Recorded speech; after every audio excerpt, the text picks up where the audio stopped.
Hello, K1. Hope all is well with everyone.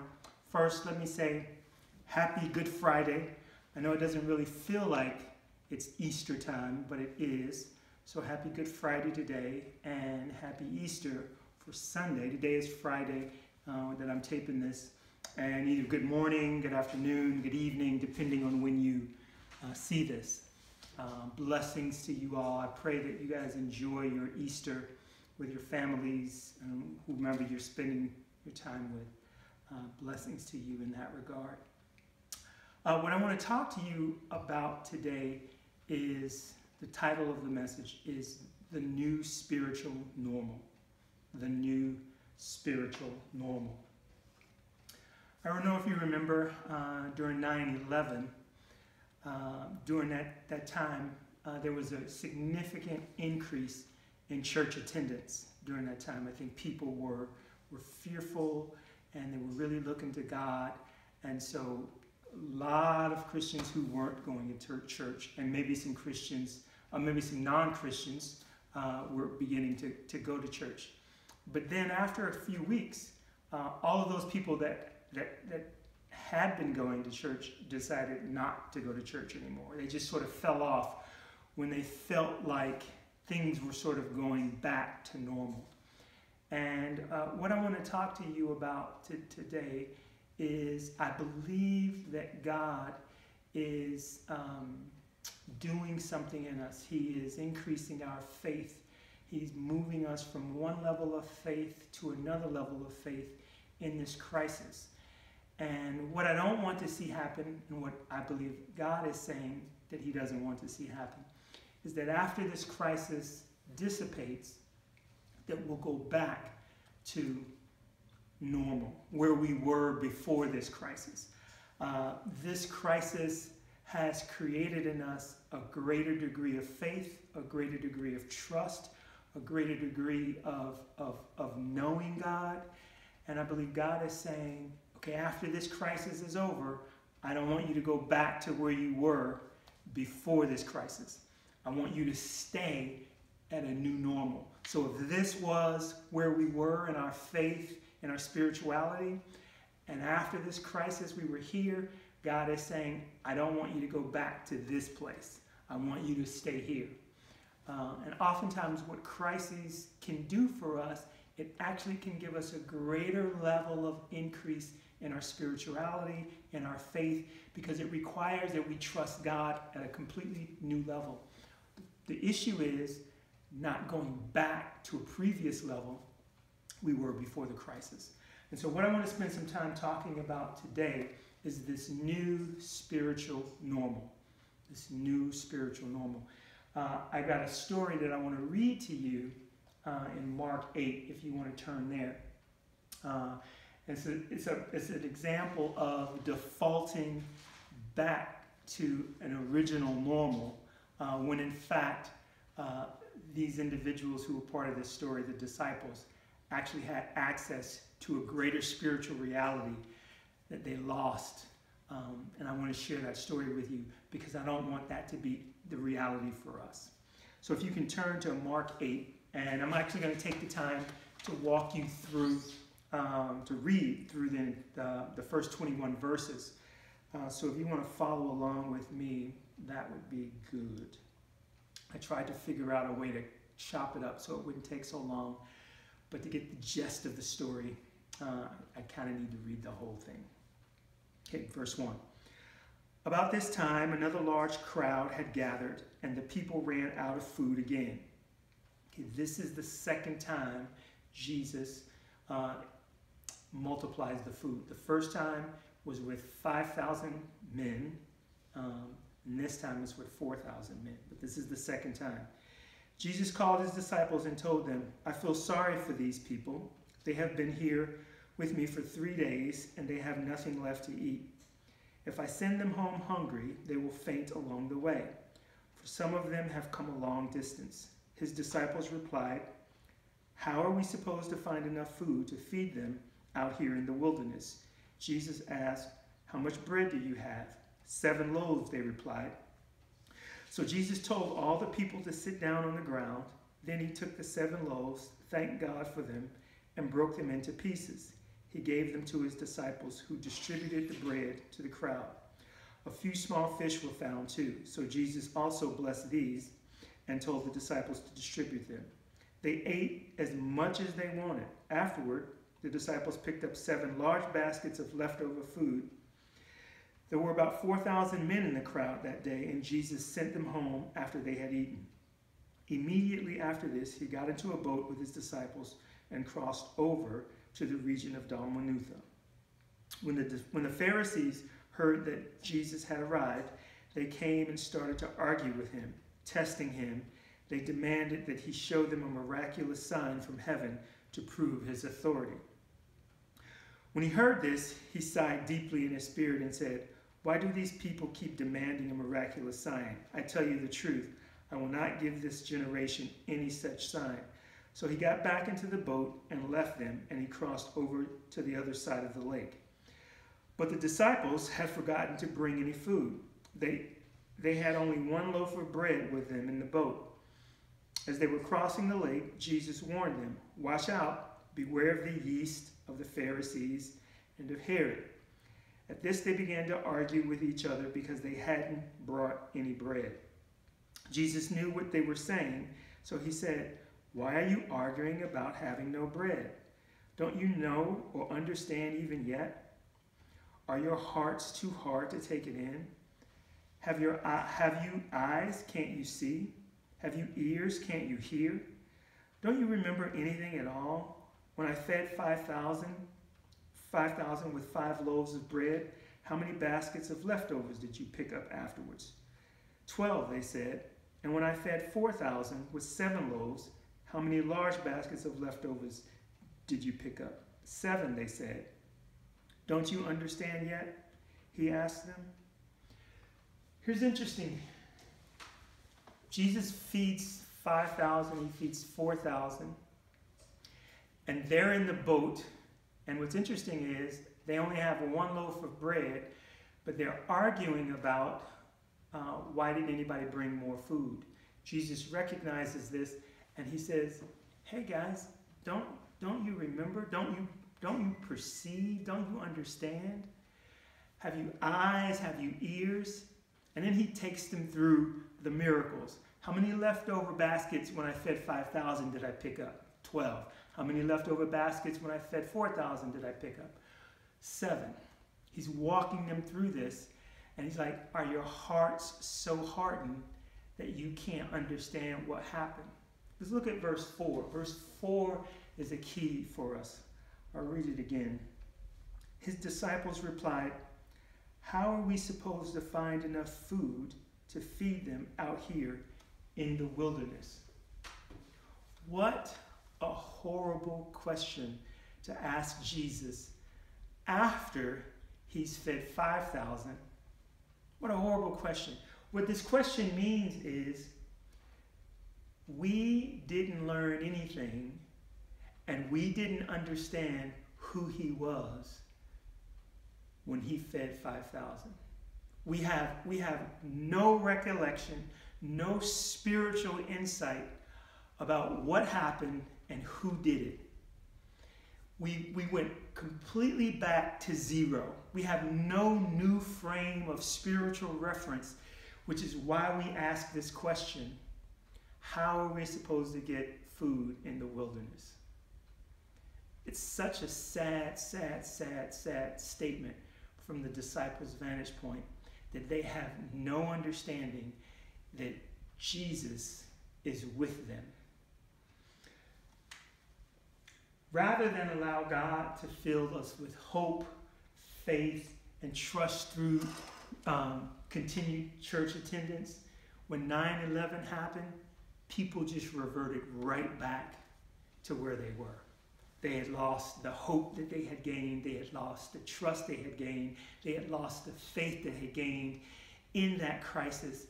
When the initial crisis of 9/11 was over, people just reverted right back to where they were.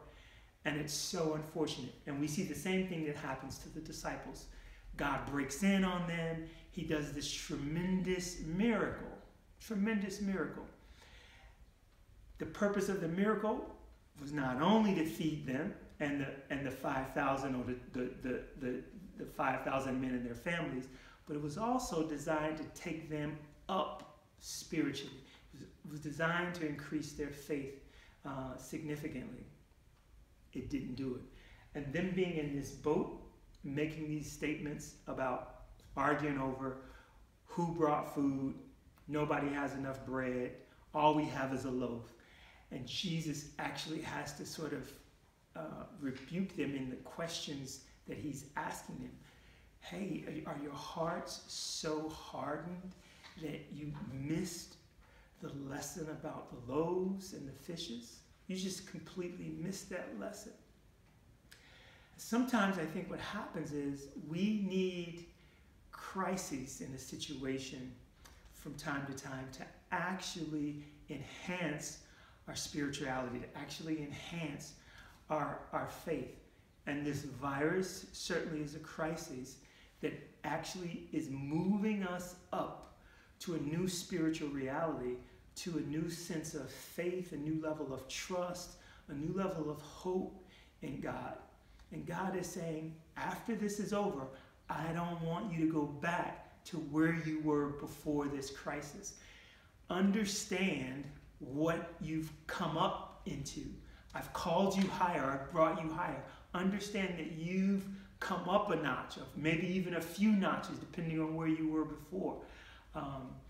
Understand where you've come from and where you are now, so that you don't go back to where you were before this crisis. And it's such a sad indictment for the disciples in this case, because they just completely missed the lesson. They just completely misunderstood, because of the hardness of their hearts, that they were actually at another place, and they were actually part of the miracle. This didn't happen through Jesus' hands. It actually happened through their hands. When Jesus broke the bread and he gave out the fish, he actually gave it to them, and they distributed it to the people. So they were actually part of the miracle.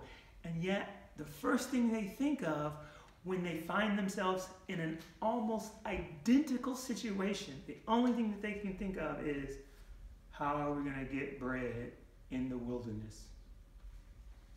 How sad.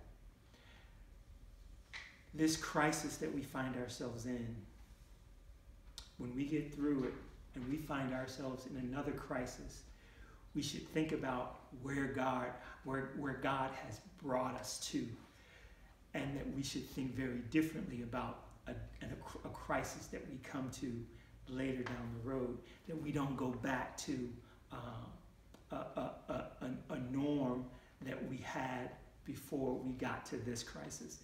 God has actually taken us up a few notches, and it's up to us to recognize that we've been taken up a few notches, and to realize, hey, I have grown spiritually. My faith has grown. My trust in God has grown. I'm not going back to where I used to be.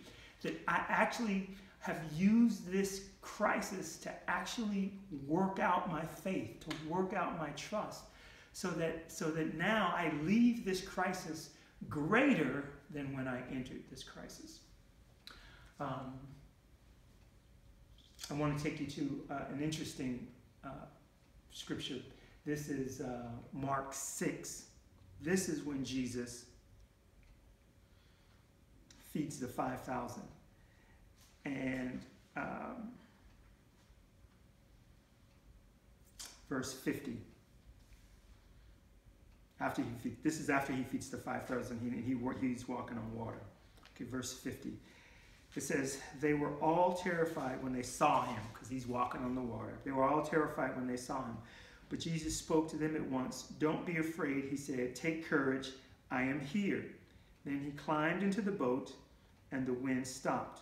They were totally amazed, for they still didn't understand the significance of the miracle of the loaves. Their hearts were too hard to take it in. So get this. After he feeds the 5,000, Jesus says to them, go to the other side. He comes to them walking on water. And because their hearts were so hardened and that they didn't understand about the miracle of the 5,000, they couldn't get and they couldn't understand him walking on the water. So they missed the miracle of the 5,000. They missed the miracle of him walking on water, and they missed the miracle of him feeding the 4,000. Wait, I want you to understand this. They missed the miracle of the 5,000. They missed the miracle of him walking on water.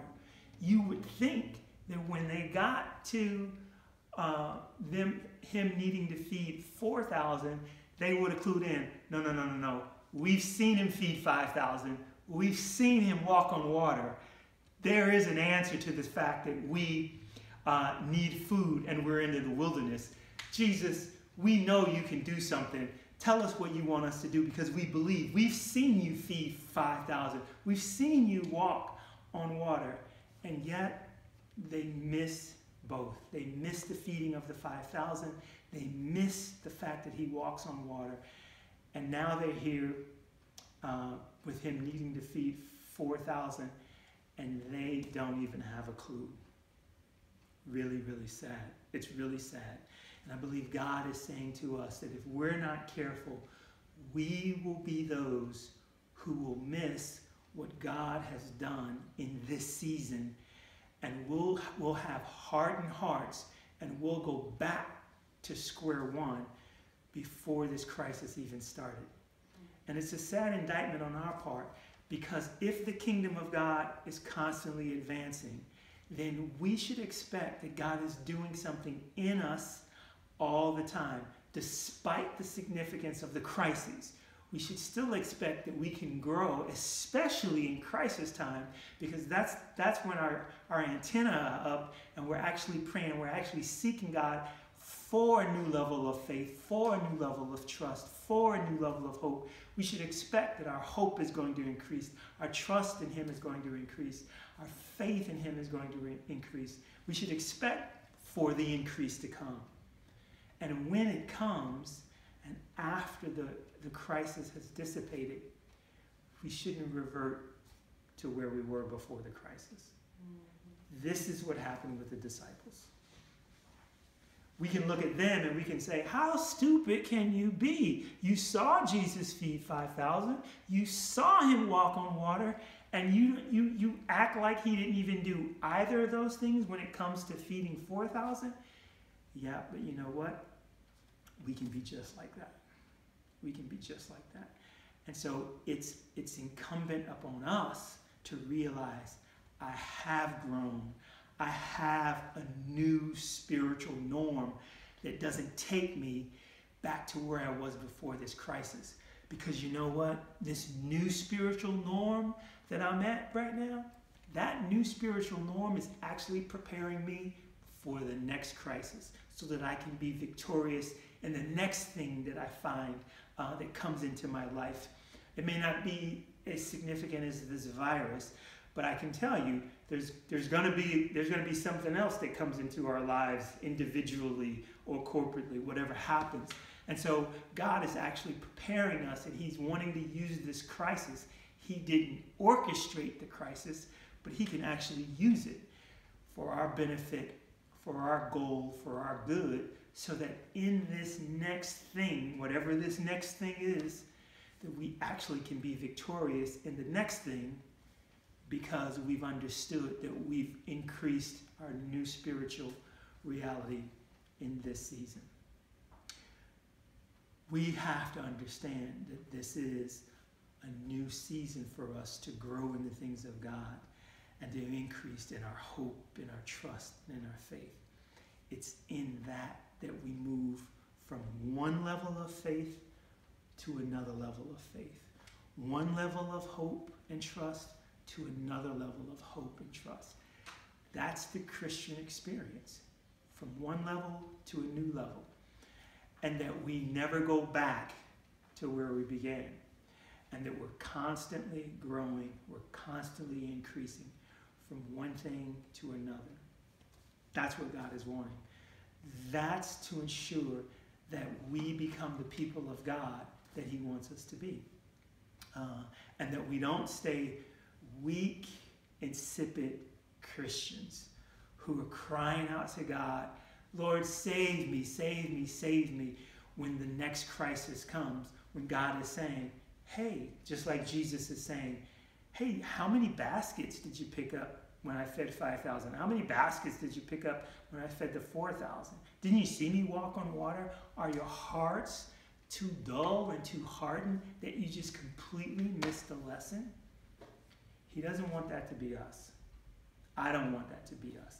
I want us to glean everything that we can possibly glean from this crisis, so that when we come out of it, boy, there is a new spiritual enhancement to our lives, that we come out of this and we break out of it with a new spiritual gusto, a new spiritual high, because of what we've gleaned from this season. That's what God is expecting. That's what makes us the people of God, that we take everything out of this. Now, if we only see this crisis as something bad that's going on, that we're just constantly complaining about, then we're not going to glean everything from it. But if we recognize this is an opportunity for me to grow in my faith, for me to have a new level of trust and a new level of hope in God, when this is over, I'm at a different place. You're at a different place. That's what God is expecting. We should never leave a crisis at the same level than when we entered the crisis. We should never leave a crisis the same level than when we entered. We should always leave a crisis at a much higher level than when we entered.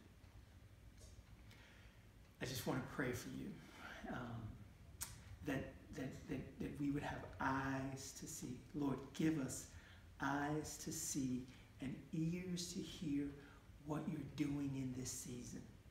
Despite all the negativity around us, despite all the difficulty around us, despite 5,000 men, 20,000 people, 4,000 men, 15,000 people, despite all of the significance around us, all the negativity around us, give us eyes to see, ears to hear what you are doing, and that we can recognize it, and that we can feed ourselves on what you're doing, so that when we come out of this, we're operating in a new spiritual norm.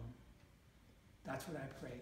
Father, I just pray that you would strengthen us, that we would recognize this in the name of Jesus.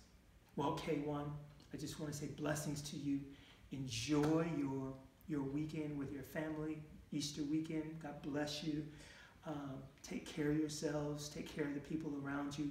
Be a blessing wherever you go. God bless you. Take care.